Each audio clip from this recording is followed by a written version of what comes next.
Thank you for joining us for another episode of the Engaged Parish podcast. Today, I'm so excited for our guest. We have Keith Nestor. Keith is a Catholic convert, former Protestant pastor, and dynamic content creator who spent over 20 years in full-time ministry before joining the Catholic Church in 2017. So he's a pretty recent convert. As the executive director of Down to Earth Ministries and host of the Catholic Feedback podcast, he shares his faith journey through engaging digital platforms, including his popular daily Rosary live streams. The author of The Convert's Guide to Roman Catholicism, The First Year in the Church, Keith is passionate about evangelization and helping others understand the depth of Catholic theology. Based in Cedar Rapids, Iowa, with his wife Estelle and 4 children, he continues to inspire thousands through his YouTube channel, podcast, and online prayer community. Keith, welcome to the show, and thank you so much for joining us today. Hey, thanks for having me. I have 3 children, so unless there's something out there I don't know about. I'm so sorry for that. Okay. I guess we had an edit there. Yeah, maybe there is. We'll see. Well, we have a grandchild now, so we have so there's really 4, and I have a son-in-law and a daughter-in-law now, so our family's growing. Absolutely. Well, congratulations on the grandchild, and once again, thank you so much for coming on the show. Really appreciate it. My pleasure. Keith, I watch so much of your content. I find a tremendous amount of value in it. Your story, your conversion story itself is amazing. Would you mind telling us a little bit about yourself and walking us through that journey? And for all of our listeners, Keith has some great long form videos where he really gets into all the details. So if you want to learn more, go there. But Keith, take it away. Tell us about your conversion story. Well, thanks for having me, Mike. I'm a Catholic convert. I came into the church in 2017 in October after 22 years in full-time vocational ministry as a Protestant. I was raised by my dad is a pastor. So I was raised in a Christian home, going to church every Sunday. And, to me, the Catholic Church wasn't something that was really ever on my radar because I didn't know much about it other than what I had seen from the outside, which wasn't a lot, by the way. And but for me, it seemed like it was something not in the same category of what I was doing as an evangelical Bible church kind of Protestant guy. And I went into ministry when I was 20 years old as a youth pastor in a little Methodist church, and was just excited to teach the Word of God to these kids. We started with like 12 kids in this little Methodist church in Davenport, Iowa, with about 250 people in the church total. And as we did our ministry, it was really interesting. It just blew up, and within a couple of years, we had about 300 kids coming every week to our youth stuff. And a lot of the people that I was interacting with, and as a result of that, the church was growing too, because these kids were bringing their parents to church, and a lot of those people were coming into our church would tell us this. I heard the same story over and over again. Many of them were Catholics. And they would say things to us like, hey, we, have been Catholic our whole lives, but our kids love coming here, and we came here to check it out. And this is much more fun than the Catholic Church, and we love it. So how do we get involved? Which was kind of the story of my wife. I met her right before I went into ministry. She's from Philadelphia. And when I met her, I asked her if she was a Christian. I said, do you go to church? Are you a Christian? She said, well, I'm Catholic. Does that count? And I said, no, that doesn't count. And she went to Catholic school her whole life, but her family didn't really practice the faith when she was younger, so they didn't have a real foundation in that. So for her to come with me, we felt like she was now a real Christian and had heard the gospel and received Christ and all that. So my worldview of Catholicism was a lot like this. It's just this religion that people are born into. They teach you the rituals. It's more of a cultural thing or whatever. But then when you really hear the gospel and you're invited into real Christianity and biblical Christianity, you can't really stay a Catholic. And it's just a matter of time before you leave to become something else. And that was certainly my experience. Well, in the middle of this journey, I met a man who was a graphic designer. I was hiring him to do some work for my youth ministry. And when I met with him, he was about my age, and we got together to look at some of his work, and he was really excited about what I was doing, but yet at the same time, he was on fire for the Lord too himself, but yet he was a Catholic. And I remember like feeling this strange disconnect because I'd never met somebody who was a Catholic who talked about the Bible, talked about Jesus in this radical way, and had a conversion story himself. Because I was like, okay, tell me the story of your faith. When did you get saved? How did And my opinion was I was going to convert him to what I was doing, and he thought the same thing. He's like, I'm going to make this guy Catholic. And so this friendship developed with this man, and we started trying to convert each other. So I was getting all the arguments about the Catholic Church, which were new to me because I'd never heard any of this stuff before. I'd never heard about where the papacy really comes from or understanding the Eucharist. Now, remember, at this time, I'm in seminary studying for ministry. So my church history background was filtered through the lens of Protestantism. So it wasn't like I didn't understand what was going on in church history with the Catholic Church, but we just had this different view of it that played more into what we were doing than what you hear Catholics talk about. So I was getting these two competing narratives. And when I would bring what he was saying to me to my Protestant professors and stuff like that, I found myself like dissatisfied with the answers I was getting from them. And the more I studied Catholicism, the more I listened to what he had to say, the more that a lot of the objections I had started to resolve themselves, because I realized that most of them were the result of misunderstandings that I had. I just didn't know what the Catholic Church really was. And as I began to grow my knowledge of it, I began to see a lot of those objections get resolved. But yet I still couldn't imagine myself as a Catholic. I was like, I don't know, this still can't be right. But maybe the Catholics aren't so bad after all. It was the place I sort of hung out for many, many years. And, I would say around the time of like 2015, I was, working in a Methodist church, and our denomination started to really go through some difficulty. It had been bubbling up since really the formation of that denomination back in 1968, I believe. But it was really starting to get contentious with people who were wanting to see the denomination become more progressive and more liberal, which is sort of what's been happening in a lot of other mainline Protestant denominations, the Presbyterian Church of the USA and the ELCA and different, the Episcopal Church or whatever. And that was really rubbing me the wrong way, because I was convicted that we needed to be more biblical. We needed to stay scriptural. We needed to focus on the gospel and be all about that. And when I saw all this progressive stuff coming in, I had this negative reaction to it. But what was happening was my arguments against it weren't working with these people because they had no sense of authority. So they would say things to me like, oh, well, yeah, well, that's your interpretation of the Bible. Because I'm like, hey, the Bible says this. And that was getting me nowhere, because they would say things like, well, the Bible, says lots of things, and we can interpret it this way or we can interpret it that way. And we've got our Bible scholars that say this.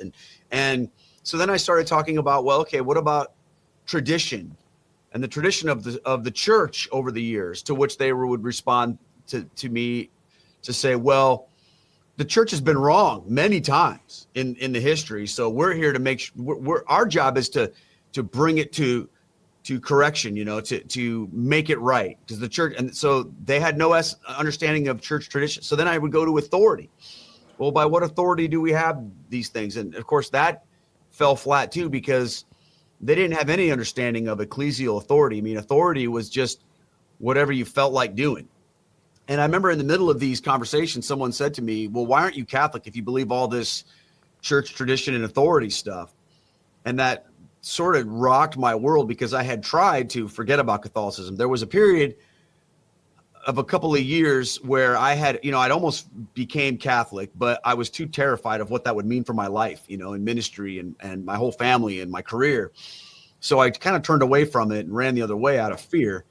Well, when that person asked me that, I really had to face that reality of like, well, maybe I ought to think about the Catholic Church again. So I met with a local priest, going to mass on, during the day. And by this time, YouTube was a thing. So now I'm listening to YouTube, Catholic YouTube, and watching videos and learning about things. And parallel to that are some experiences I'm having with, prayer and different things that are drawing me more at not necessarily like a head level, but a heart level, until after maybe a year or two of that, feeling this undeniable reality of the truth of Catholicism. And then it became more about, well, okay, now that you believe the Catholic Church is true, what are you going to do? And trying to navigate through that until eventually I hit a point where it was like, look, if I'm really going to follow Jesus the way that I'm trying to tell everybody else to follow Jesus, and he's showing me this is true, then I don't really have a choice. I have to be obedient no matter what it's going to cost me.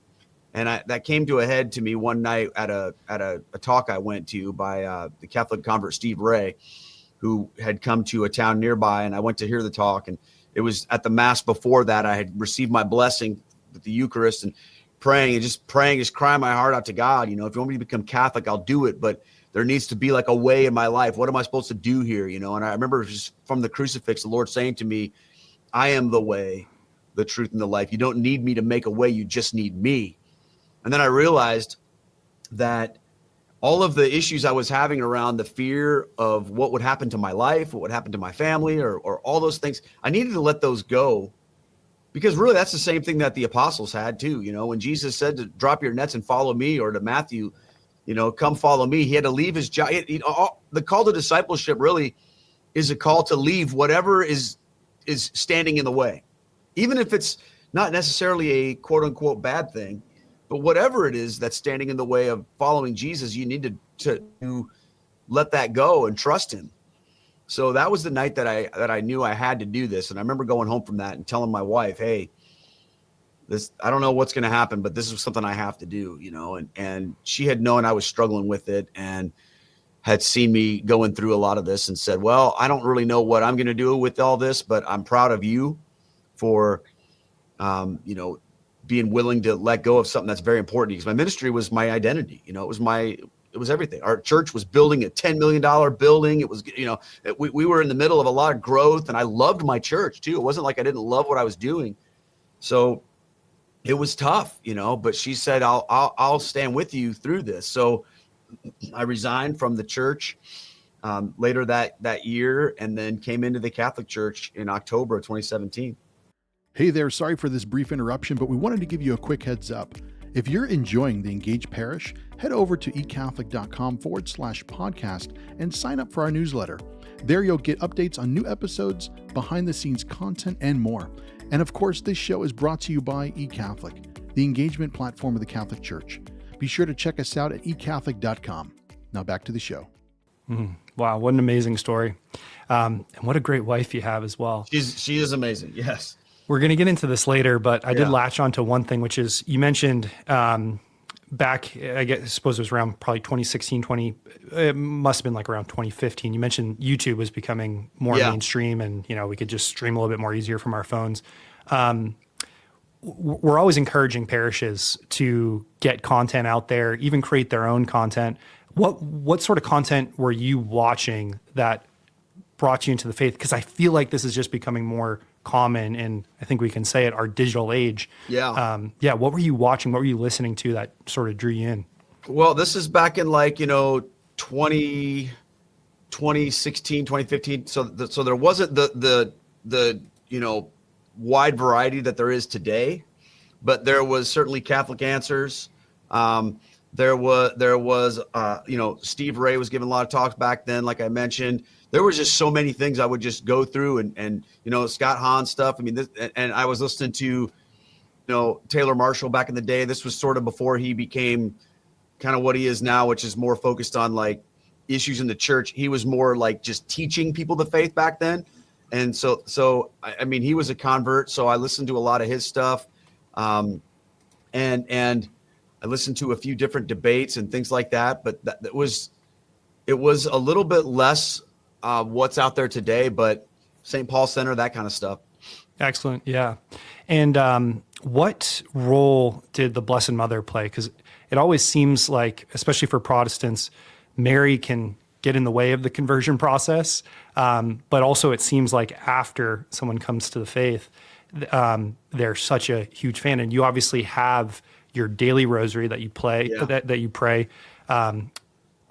What role did she play in that conversion process? She played a huge role. So, in the beginning of my exploration of Catholicism with my friend that I was telling you about, I got invited to go on a pilgrimage to Medjugorje and to Rome with all these Catholics. So I went on this trip because it was like a free trip to Europe for me, And so I went on this trip and I saw, in Medjugorje, at least, especially, all these Catholics just like worshiping Jesus through Mary. And I was a little bit freaked out by it, but at the same time, I couldn't question their devotion to the Lord. And I couldn't question, how devoted to prayer they were. So I saw it kind of like, okay, this is something that's really interesting to me. Sorry if you hear my dog back here; she's kind of running around. But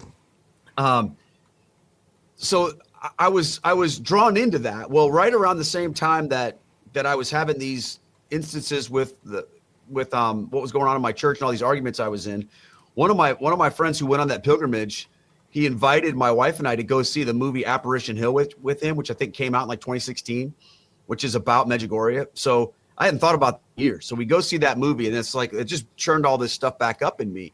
So I started like thinking about her even more. And then I had one experience in particular during the middle of all this that was really powerful. I was getting ready to preach a sermon series in Advent of 2016. And it was a sermon series. We called it Who Gets the News? And it was about when people found out that Jesus was coming. And I was preaching the first 2 weeks of that series. So the first week, I talked about Zechariah when he got the news that John the Baptist was coming as the forerunner to Jesus. And then the next week I preached about the Annunciation, or as we just called it, Luke chapter 1. And when I was in my office writing this sermon, and I would look at any of the text around the Virgin Mary, it was weird. Like out of nowhere, I felt this incredible presence with me in the room.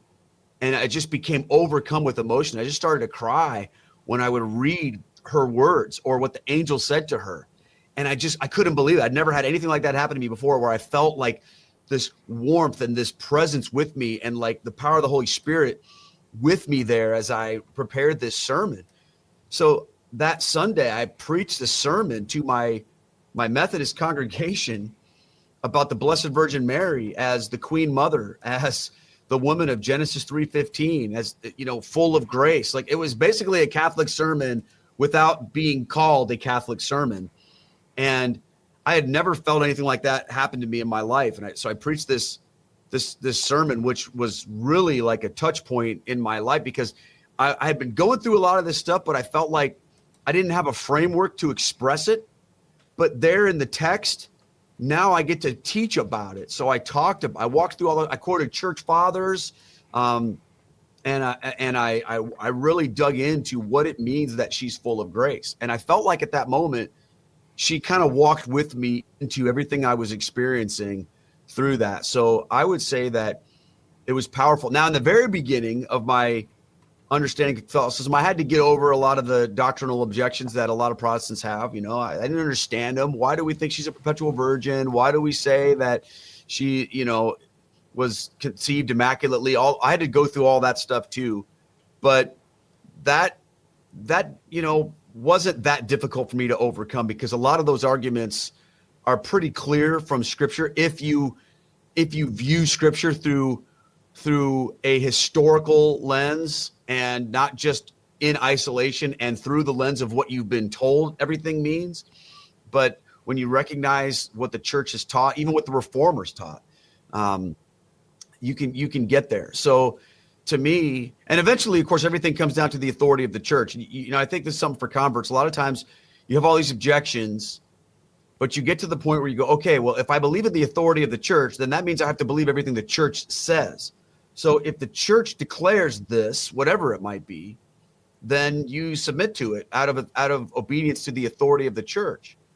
Now that doesn't mean that they don't have an explanation or reasons behind it, but that's where you'll wind up. So I would say for me, the Blessed Virgin Mary played a huge role, because she sort of took the experience from one that was just existing in my mind to one that began to exist in my heart too. Mm-hmm. And now you have the Rosary Crew. Could you tell us a little bit about that? Yeah. So the Rosary Crew was something that in a million years, even as a Catholic, I never thought I would be involved in. I wasn't sure that I was going to be one of those kind of Catholics, like a rosary praying, Mary focused Catholic.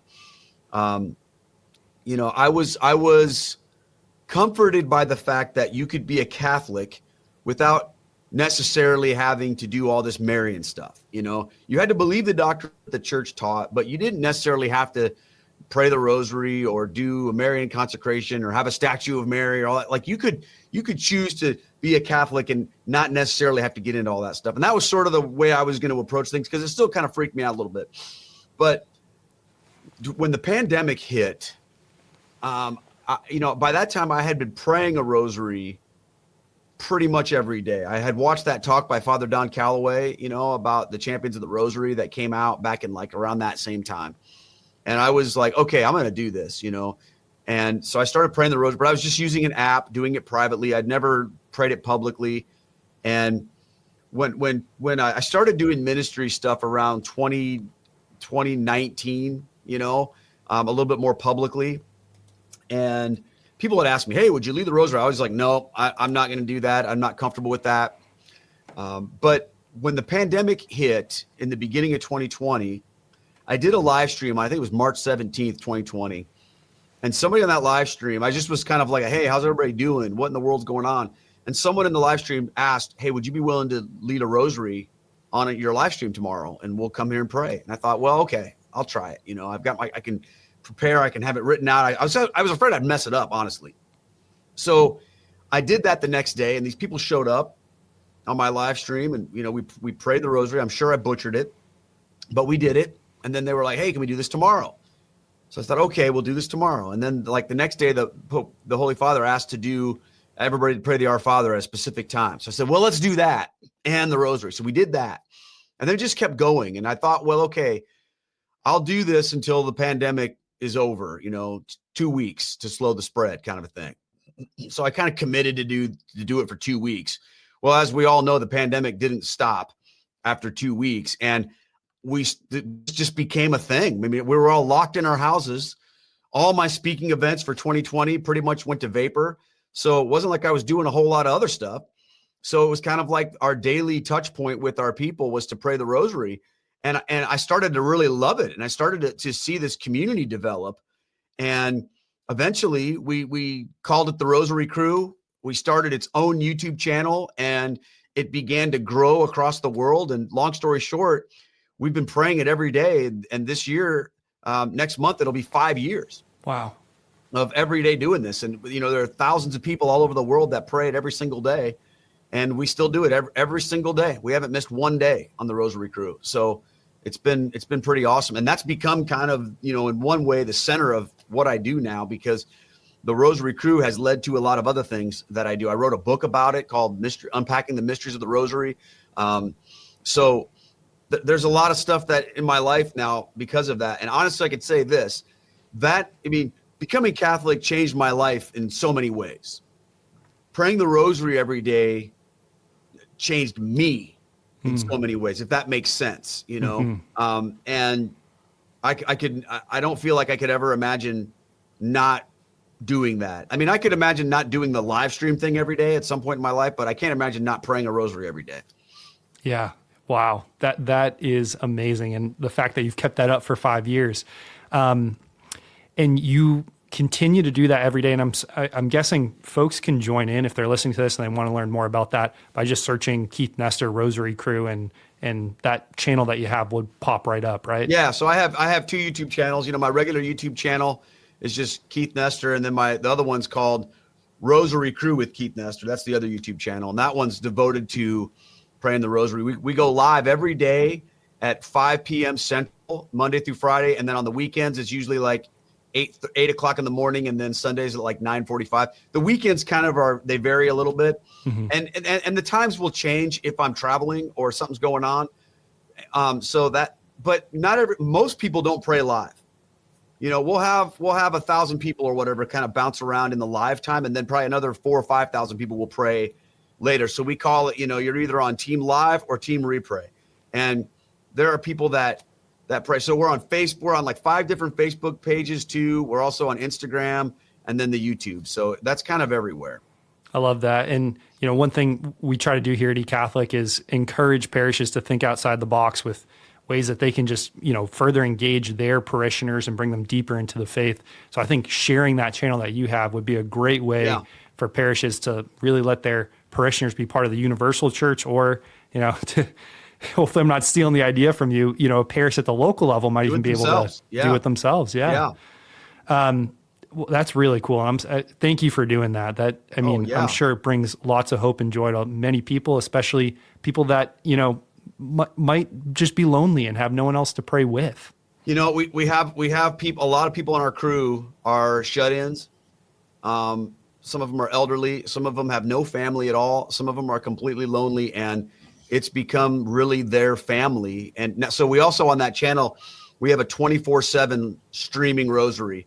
That it's a beautiful presentation. It's got I recorded the audio and had this guy create the video behind it. So there's like a video presentation of the different mysteries while we're praying underneath it. And that loops 24/7. And there are always people in that live chat communicating with each other, praying for each other. So no matter what time of day you need prayer, you can go into that too. And a lot of people, it's become amazing. My wife and I, we travel around the country and we'll do live streams in different churches or different places with different people, and people we'll announce, hey, we're going to be in Chicago, we're going to be in New York, or we're going to be in California, and people will just come, and then we'll pray together. And actually, on April 11th, we're having a retreat near Chicago, because that's the closest big airport, where I figured everybody could come. We're doing a 5-year anniversary retreat celebration, so people are flying in from all over the place to have our a little family reunion, which is going to be great. That's so cool. And if folks want to learn more about that, is there somewhere they can go to sign up, or is it just kind of? Well, that's full. So okay, so that's already tapped full. Out. So, gotcha. Or the deadline is passed. But I think we're gonna be full. But yeah, I mean, if you watch my calendar, or my regular website, downtoearthministry.org. I have an event calendar on there, and it kind of will talk about where I'm going to be at different places. And most of the time where I travel to do parish events, which I do, a few of those a year, a lot of times I incorporate the Rosary crew into that. So let's say I'm giving a talk at 7:00 at night. I'll usually lead the Rosary at 6:30 from the parish, and with my laptop, I'll live stream it to the community. So if you follow the Rosary crew long enough, you've seen me hey, today we're here. So we just got back from a pilgrimage to Rome, and we went all over Italy, and it was amazing. And we did the Rosary every single day. And there was one night where, we just we're in hotels, we're wherever. The only place we could find that would let us gather as a group to pray was the stairwell. Wow. So we did the Rosary live stream from one of the stairwells, and, we just kind of do that. Wherever we have to do it from, we do it. And sometimes the technology is better than others, when I'm here in my studio, it looks like this, but when I'm, at a rest stop, at an airport or whatever, it looks a little different. But sure, yeah. the core group of our prayers they're just hey, whatever, man, we're just doing this. Yeah, that's so cool. We do obviously reach many parishes and dioceses with this show. You mentioned talks that you do. You said you do a few a year.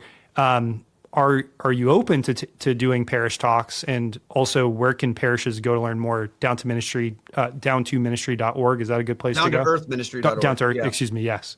Yeah. So if you go on there, there's a menu item that says book Keith. You can fill out a form and send it in. Our event coordinator will get back to you. But yeah, I do, I don't know, maybe 15, 20 talks a year, depending. I mean, I'm always open to talking to people about things. And I love to travel and do missions and conferences and stuff like that. It's one of my favorite things to get to do. So it's really as my ministry grows, it feels like it gets busier and busier and busier, which is great. But I'm still at the point now where I can typically say yes to most things. If we have a little bit of flexibility on dates and stuff like that, I can usually figure things out, if people are able to do that. Excellent. And, kind of getting back to your ministry and your approach, how do you think your background as a former Protestant pastor influenced your approach now to the ministry you have as a Catholic? Obviously, you're very dynamic. You're a great storyteller. But how has that influenced you now doing ministry in the Catholic Church? Well, people have said to me, and sometimes they say it as a criticism, sometimes they say it as a compliment. They've said to me things like, well, you don't sound like a Catholic. You sound like a Protestant, one person said this to me. They said, you're Catholic, but you speak with a Protestant accent. And I thought, okay, I think I understand what you mean there, And I think like my background as a preacher in youth ministry and Protestant churches and all that kind of stuff, there's the focus that we had in that world was more on preaching and teaching than it is typically in Catholic parishes. In the Catholic parish, the homily isn't the center of the Mass, the Eucharist is. And so, but in the Protestant world, the sermon is really the center of everything. So you have to focus a lot on preaching and communication. So that was just kind of how I was focused. So to me, and I don't think that's like, I want to bring that to what I'm doing. I don't want to say, well, now because I'm Catholic, I can't have a dynamic communication style or anything like that. The other thing is I'm very focused on the scriptures. So I like to connect everything that we do to the scriptures in some way. So like I have this podcast I do every week called Unpacking the Mass, where it's basically a Bible study through the upcoming week's readings. And it's not like a sermon where it's meant to like replace your priest's homily. What it's meant to do is prepare you for the priest's homily. So we'll walk through the readings and I'll just give some thoughts on it to set it up really. So that way, when you go to Mass, you're ready to hear, like Jesus would always say, let him who has ears to hear, hear. Well, what does that mean? It means that you have an open ear and you have an open heart. And I think the best way to do that as a Catholic is to go into Mass having already read and thought about the readings, so that when your priest is reading them and speaking on them, hopefully, then it's already something you've mulled over.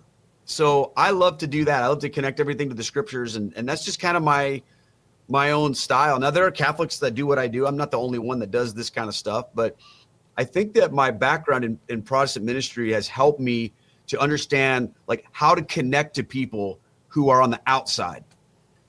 Because I think a lot of Catholics focus more on talking to people on the inside. Okay. And in Protestant ministry, you have to, if you want to be like evangelical, if you want to really like preach to people who aren't Christians, you have to learn how to speak to people in a way that they can relate to, that is going to bring the truth of the gospel to them. And if you just talk to them in kind of a churchy way all the time, it's going to go right over their head. So I think doing that as a Catholic has been a lot of fun, because it's not the common experience, I find. So to me, I think that's really helped me with that. And you mentioned you do conferences, you do parish talks. It sounds like you travel quite a bit. But obviously you have this amazing, huge reach through your online presence. What particularly drove you to the medium of online engagement? And how do you think that way of ministering helps you be more effective? I mean, obviously you have a wider reach on the internet. But yeah, what drew you to technology as your main way to kind of spread the message in your ministry? Well, it kind of happened to me. I never set out to do an online ministry. The way it developed was, so when I left the ministry, the Protestant ministry, what I did for a job was my wife is like an amazing portrait photographer. She's an incredible photographer, and she started her own business like back in 2010. So we had our own photography business that we ran. I was sort of the helper with that because I was, running a full-time ministry in these churches. But when I left my job in the church, I just went into our business and worked in that full time. So I went into I became a businessman and a photographer and all that kind of stuff. So I never once said, all right, how do I turn my conversion to Catholicism into a job? That was the last thing on my mind. As a matter of fact, my priest said to me, when you become Catholic, he said, just keep your head down and don't do any public stuff for at least a year. And he told me, he's like, people are going to try to get you to do stuff because they know you're a former pastor, and it's just don't do anything. And honestly, Mike, I was happy with that. I didn't want to do any of that. I wanted because I'd been in this, I felt like I had been in this marathon that had lasted me so long. I wanted to rest, and I just wanted to be Catholic. So I never got into this because it was the result of some strategy or plan. Here's how I got into it. After a year, my priest came to me and said, okay, Keith, we want you to tell your story to our parish. which I had never really done at their parish. I had given one little talk to a Catholic church back in Davenport where I had originally, gone to like Medjugorje with those folks, and they heard I became a Catholic, so they wanted me to come and talk about it a little bit. So I did that one thing, but that was sort of a total one-off, So our priest comes to me and says, I want you to do this. And I said, okay. So the night that I gave that talk to my church, I honestly didn't expect anybody to show up because I'd kept a pretty low profile. Well, the church was packed, and they had done a good job of promoting this. And so I just shared my conversion story, and they brought in a video company that produced a video of it, and they sent it to me. And I'm like, what am I going to do with this? Well, that's when I created a YouTube channel, and I just put the video up there. So then the group I had been with in Davenport that asked me to come and do one thing, I did something for them after that. So I had 2 videos up there on this YouTube channel. No strategy. I didn't even make thumbnails. I just, whatever the thing said, it was literally the title of the video was Protestant Become Catholic. That was it. I threw them, and it was really ultimately just a place to archive the video. Sure, yeah. And then I just forgot about it and went on my merry way. Well, right around that same time, we went back to Medjugorje, and it was actually it was before that I had gone to Medjugorje. It was 1 year after I became Catholic. We were back there, and my wife had an amazing experience over there. And while I was there, I felt like the Lord was calling me to write this book. And I was not a book guy. I was not, on that track, but the Lord just gave me the title of this book, The Convert's Guide to Roman Catholicism, Your First Year in the Church. And I said to her, I'm like, I think I'm supposed to write a book, but I don't know anything about writing books. And I was like, well, I'll just do it. I self-published this book. I went away to this little monastery and just worked on it. I had no plan. I had no money. I had no publisher. I had no anything, just this idea that I felt was from God. And so I wrote this book, and I self-published it on Amazon. And then I just was like, okay, I just did that, but I didn't do anything about it, Well, right around that same time, I started seeing the videos on YouTube were starting to grow, and people started reaching out to me. Hey, would you come on our podcast? Would you, come and talk at our church? And I was like, this is wild. And as the videos began to grow, I remember my one video hit 7,000 views on YouTube, and I just couldn't believe it. I was like, what is going on? Because I didn't have any subscribers or anything like that. It was like I wasn't doing anything. And we were blown away by this response. And then people started coming to my photography studio to talk to me about the church. And I'm like, what's going on? So I'm working 2 jobs at this time. I'm a busy guy. And people are coming into my studio. Oh, are you the guy that became Catholic? Yeah, that's you, right, Keith? I'm like, yeah. And they're like, oh, can we just talk, And so then I started going, well, maybe I should make more videos. And so what would happen was my wife and I would go to Mass on Sunday and then come home, and then we would talk, hey, what should you talk about this week? I don't know. Let's talk about the Rosary, or 3 things that I got over with the Virgin Mary, or something like that. Or, what's it like to be a new Catholic? And I just make these little videos with no script, no plan. I just an idea of a topic. We'd film them. We'd take maybe 20 minutes, film a little video, either in our studio or at our house. And then I'd throw them up on YouTube. And I started doing that weekly. And then that just kind of began to snowball from there. And then that's really kind of how I got into it. And thank God you did. Yeah. The content you put out is just amazing. So thank you for following that call. And thanks for giving us a little bit of insight into that story, because I didn't know that it just sort of, naturally came to existence, but clearly it was God's will that, you're where you're at today. It was really something, because back then it was, the YouTube market wasn't as saturated as it is now with all the Catholic stuff. So I feel like for me, it was kind of the right time to do that. Again, I didn't have a plan. I've spent $0 on promoting things. I've never spent a dime on promoting my books or any of that kind of stuff. I've never whatever. It's just, my philosophy is this, you do what God calls you to do, and you do it the best that you can. And then you present it to God and say, it's yours. And then whatever happens, happens. And don't get me wrong. That doesn't mean that I haven't tried to figure things out and strategize a little bit here and there and do whatever. But to me, that's part of being faithful with what God's given you. That's different from starting from a particular goal in mind, where you say, because I've talked to a lot of people who have said this to me, you know, they're a new convert, or they're somebody who's been in the Catholic space for a while, and they'll say, okay, I want to become a Catholic influencer. How do I do that? You know, I want to be a successful Catholic YouTuber or a successful Catholic speaker. How do I do that? And they think there's some roadmap or some plan that they can just enact and it will happen. And what I tell people is, look, there are no guarantees anybody can do that, you know? So if you start with a perceived goal in mind, that's a, you know, kind of a worldly goal or whatever, there's no guarantee of that. What you have to do is say, I'm going to do what the Lord's calling me to do to the best I can. And he does with it what he wants. Sometimes we overcomplicate it, and it really is that simple. Pray, try to figure out God's will for you, and then follow as best you can and offer it up. And trust him with the results. Right. Absolutely. And can you talk about some of the guests you have on your YouTube channel? I mean, I know you've been on with Pints. You've been on Pints with Aquinas. You've had Gabby Castillo come on. You also have, you know, I just watched one of your recent videos, the conversion story of Jewel, that beautiful woman at your parish, it seems like. Talk about the range of guests, because you don't always have, you know, these big names, these influencers as we call them, but there's still so much fruit on your channel. Can you talk about that a little bit?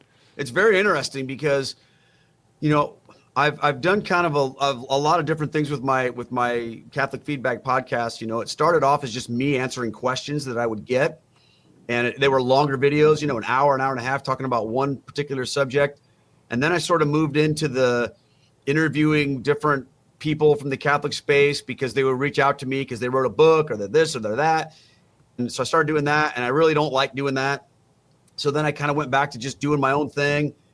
And then I decided, like, it was just like about a year ago, maybe a little bit more than that, I decided I wanted to start doing in-person interviews that were more focused on conversion stories, because that seems to be like what the Lord has helped me to understand my purposes, to talk about conversion, right? So I just started looking for people with conversion stories. Some of them are people that I knew personally. So like the first one I really did in kind of my new format was this guy from my parish, Dr. Travis Lacey. And his videos got almost 300,000 views on my channel, you know, and he's not somebody who has a Catholic social media presence, you know?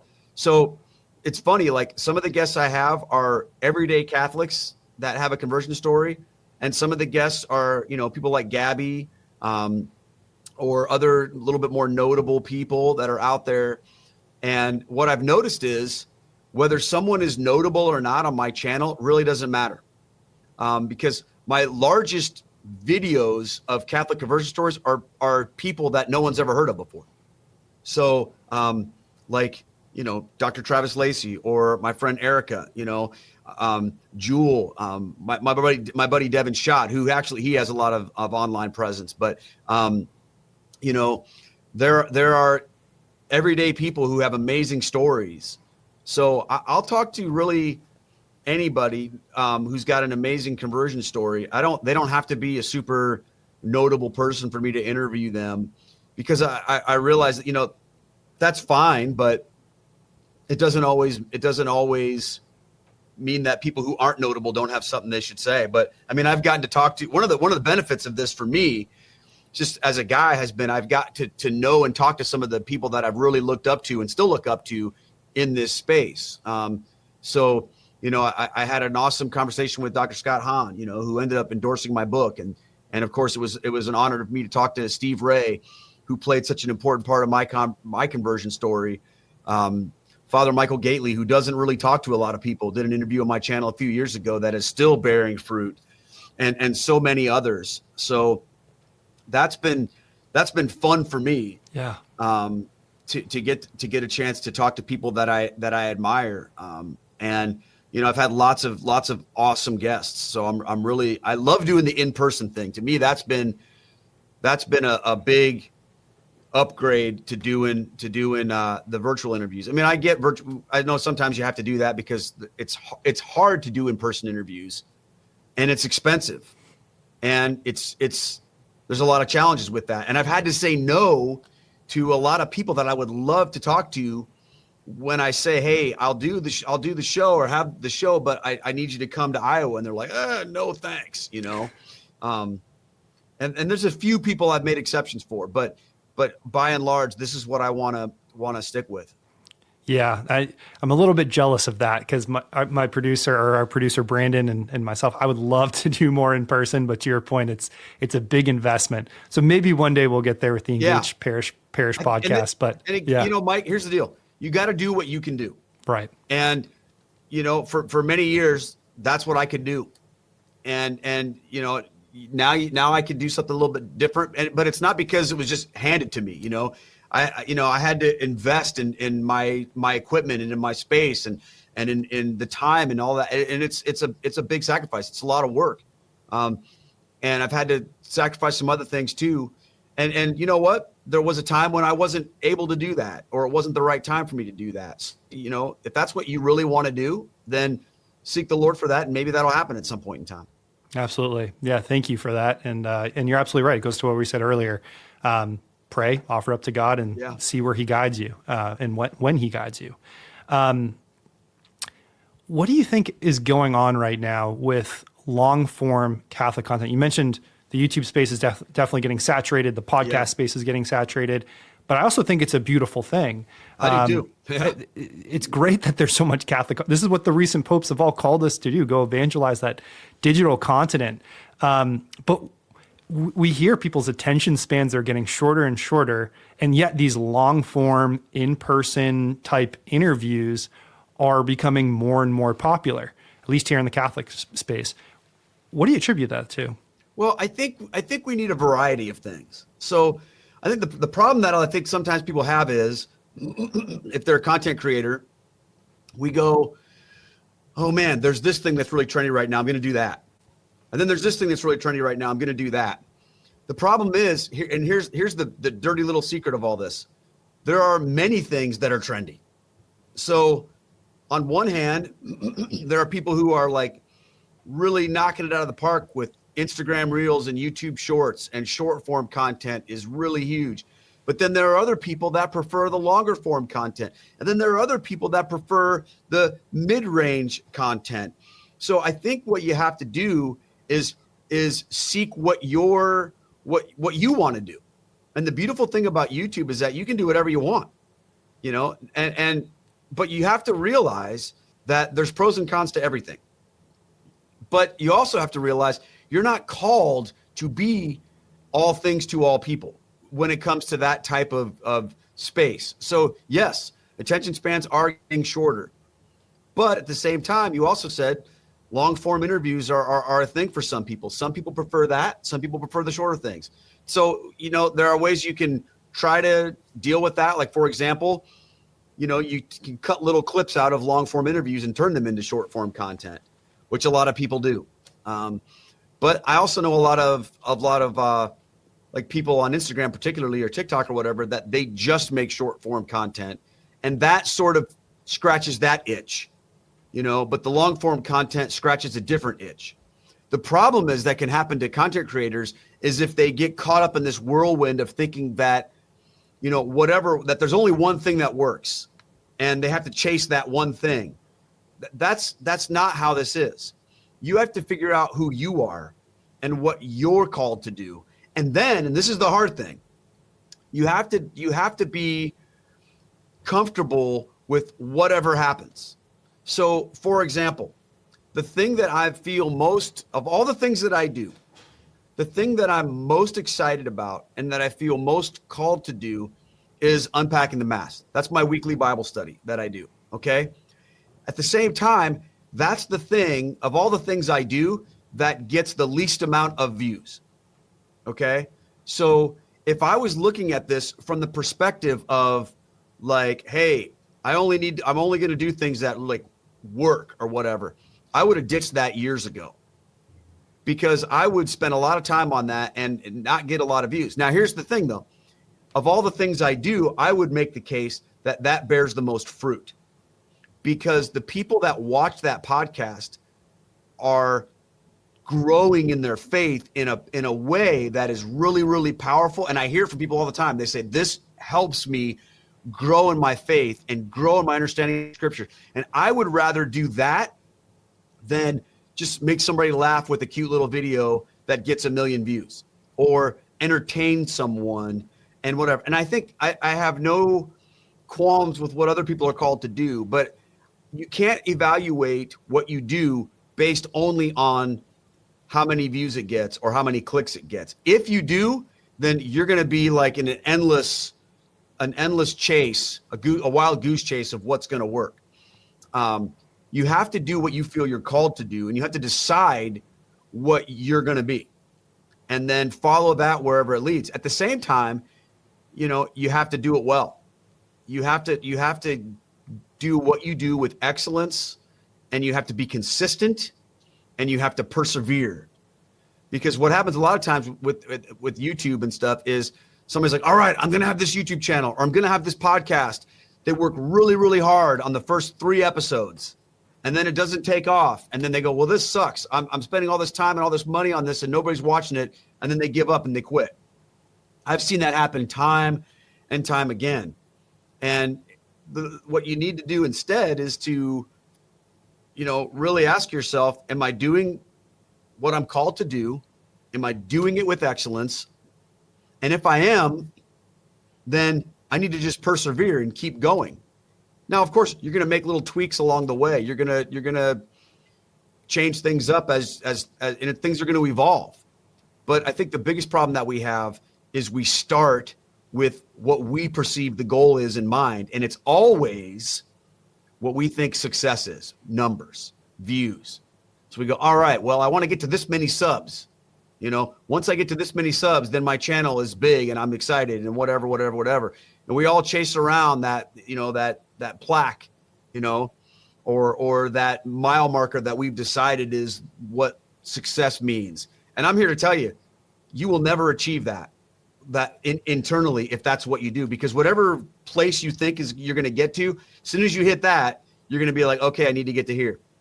And it's this endless ladder that we climb that has no end in sight. So you can't use that as what you're aiming toward. You have to aim toward faithfulness and fruitfulness, and whatever the Lord's called you to, be faithful to that and persevere in it.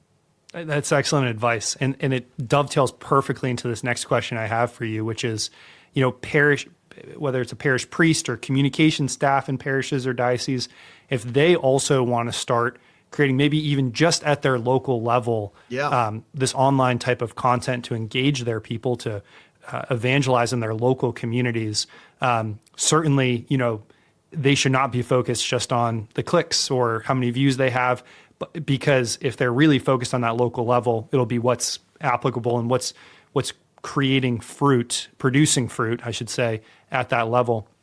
But do you have any advice for, just that local parish that wants to evangelize better in their neck of the Catholic world or their neck of the woods, for ways that they can go? And I love this idea that you've been pursuing, which is just to interview everyday people about their conversion stories. Well, are you talking about like they want to evangelize like through media and exactly. Okay. Yeah. They want to, something around a podcast or a YouTube channel. But maybe they don't necessarily want to or have that goal of becoming known across the country, but just doing something that is going to engage, the people there in their community. Yeah, I would say need to understand like how to make it the best they can make it. So, God bless them, but I know people who just sort of throw their laptop up on a screen and they've given no thought to lighting or audio and no real thought to their content. They haven't put the work in. They haven't put the time in. They just, it's sloppy and it's lazy or whatever. That ain't going to cut it. Figure out how to be the best you can be. Okay. So you're going to have to like make it excellent, make it excellent, but then, and then figure out like, what is your purpose? What are you trying to do with this content? Do you just think it'd be fun to have a live stream or a YouTube? Like, no. You have to like have a goal in mind of what we're trying to do with this content. What is the purpose of this content? Do we want to share conversion stories? Okay, awesome. Then let's figure out how we do that the best way we can do it. Do you want your priest to give a summary of the upcoming week's homily? Awesome. Do that. So figure out your purpose, do it the best that you can. And then, and this is the key, be consistent. Be consistent and faithful. You know, one of the things I tell people is to help you with that consistency. If you're starting a YouTube channel, right, and you're going to like post on a consistent basis, so figure that out ahead of time. Are you going to post weekly? Are you going to post monthly? Or are you going to just post whenever you make a video? And any answer is okay, but you have to know what you're doing. You've got to plan the work and then work the plan. So if you say we want to do a weekly piece of content around our pastor's homily this week, great. Okay, figure that out. What's that going to look like? And then I would say make 10 videos before you even launch the first one. So that way you can already have them ready to go, figured out. You're going to drop them because it's also hard to maintain a schedule sometimes. And YouTube, you know, from the algorithmic perspective, one of the things that YouTube doesn't like is if you post a video once and then you don't post another video for 3 months.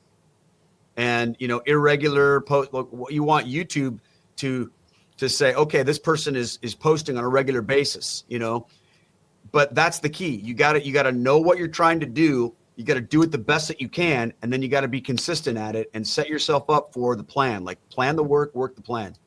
Yeah. I think once again, that's great advice. It's so easy to just, you know, look at someone like yourself or these other big, you know, well-known Catholics in the digital space and just be like, you know, I want that. I want that kind of reach. I want that sort of evangelization oomph. But going back to what we said earlier, to pray about it, to actually try to figure out where God is leading you on that journey and then creating a plan and being very, very structured with that, as you said, planning the work, working the plan. That's so important instead of just kind of going into it and having it just be this random mismatch of content. That is not the way to do this kind of thing. You know, it can't just be sort of a, hey, I got an idea. Let's do a podcast real quick and throw it together and blah, blah, blah. And then it didn't work. I mean, I've seen that started and stopped so many times and part of the reason, most of the reason why people stop is 2 reasons, because it is a lot of work. It's more work than people think it's going to be. Right. Okay. And then number 2, they don't have the results that they were hoping for immediately. You have to be patient and you have to play the long game. And I think here's what's even more important. Here's how you can do that. When you find something that you're passionate about that you would do even if nobody was watching. Okay. So let's say you want to talk about conversion stories. Would you be cool doing that if really it was just you and that other person and you just love to talk about conversion stories and nobody else was watching? You know, if the answer is no, I'm not doing it for that. I'm doing this because I want to go viral or I want clicks. Forget it.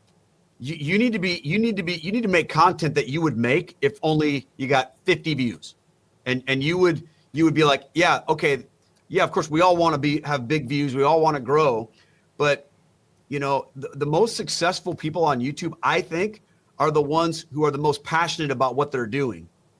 That's what gets people engaged, is passion and enthusiasm. People can tell when something's like, you know, not well put together or they're being sold something, you know, like they don't want that. They want to hear real people talking about things that they care about. And you have to be making content that you care about. You know, when I was seeing my Unpacking the Mass videos in the beginning, you know, getting just a couple of hundred views, while other videos I was making were getting tens of thousands of views, you know, and I was just like, man, I really wish this would grow. But I was like, you know what, though? Here's a little trick I used to do. I used to pretend in my mind, let's say these Unpacking the Mass videos at the time, and they've grown since then, but they were getting like 500 views a week, okay? Because I would do this weekly. I would remember what it was like to preach in a room with 500 people there. And that felt like a lot of people. You know, if you went and led a Bible study or led a talk and there are 500 people there, that's a lot of people. But what can happen is when you're making this content online, you know, typically you're just by yourself or with a few other people. It feels like, well, you know, is this worth it? But even if you get 50 views on something and you imagine, hey, I'm going to give a little presentation here and 50 people are going to come to it, you take that pretty seriously. You know, if I said, Mike, you're coming to my church next week to give a presentation on the Engaged Parish podcast, and I told you there were going to be 500 people that would show up, you would be like, whoa, that's huge, you know. But if we made a video together and it got 500 views, I don't know how you'd feel about that. Some people would be like, oh, that's nothing. Like, so I would think about, these are not just numbers, they're humans. And that's a lot of people, you know. So today, if I make an Unpacking the Mass video and it gets, you know, 4,000 views, when I compare that to the, you know, other videos I make on my channel that have way more, I could get frustrated or depressed. But when I go, man, 4,000 people watched this Bible study that I put together last week. And I would be like, have I ever spoken to 4,000 people in a room at one time? You know, maybe once or twice, but I don't know. Like that, I tell you what, man, that's pretty big. That's a big deal. So I would think about those things like that sometimes to help get me through that. It's a great trick. Yeah. And especially, you know, again, for parishes that are more concerned with evangelizing at their local level, they're just naturally going to see those lower numbers. But you're right. You know, if they're reaching souls in their area, or you're even engaging more deeply their parishioners, that's a win. And, it's an important thing to remember. Yes. And to what you said earlier, detachment, letting the Lord lead what's being created wherever he wills, and then being okay with that, as long as we're doing with excellence and really trying to seek his will out. Before we wrap up, I want to know a little bit more about your ministry. You talked about, you know, you have the YouTube channel, you have the Rosary crew, you do talks, you're open to conferences.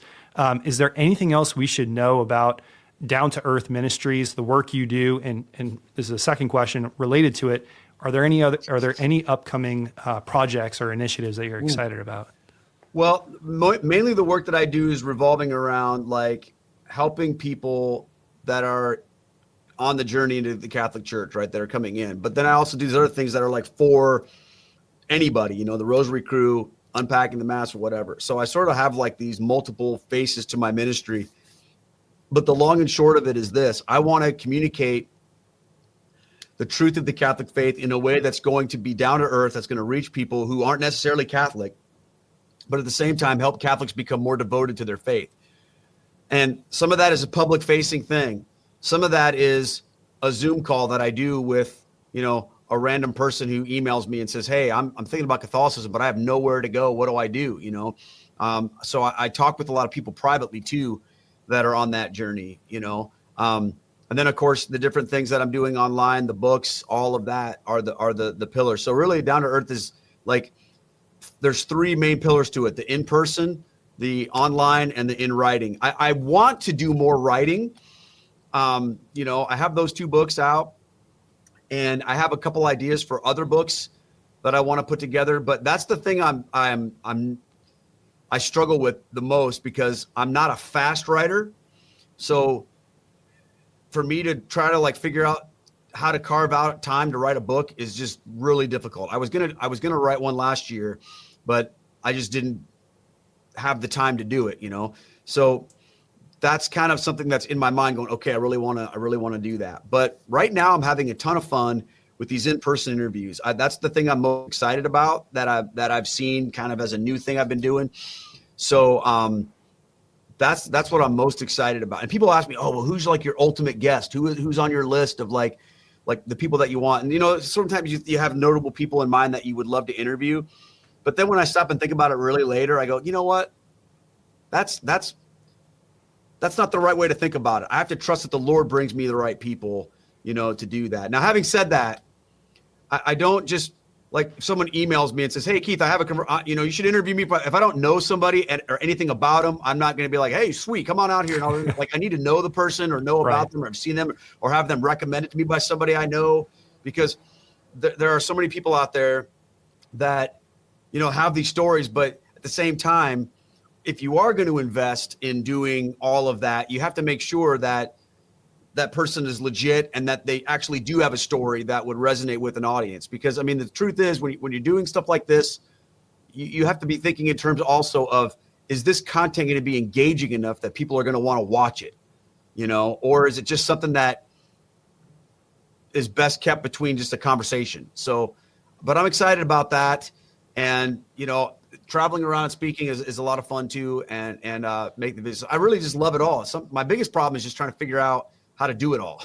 Yeah, I can imagine. Yeah. And for anybody watching us on YouTube, we have the books up right now on the screen. Yeah. We'll also include them in the show notes, descriptions, things like that. And your website, once again, downtoearthministries.org.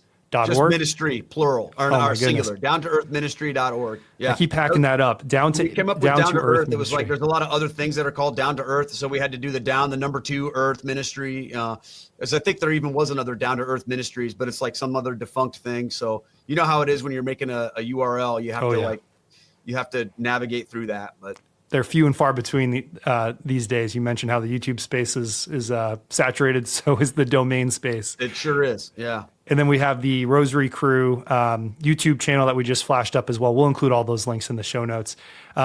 Keith, is there anything else you want to leave our viewers with? Anything else you want to mention? I would just say this is an exciting time to do ministry. This is an exciting time. I love the fact that because of this medium of the internet, we can do anything with it. And that's a beautiful thing to me. I think that it's so powerful. So I encourage people to use that and find a way to reach out through that medium, and you will see amazing results. So keep it up and get after it and do it well. Like take it seriously, invest in it and do it well, which I know that's what you guys are helping people do. So I think that's really cool.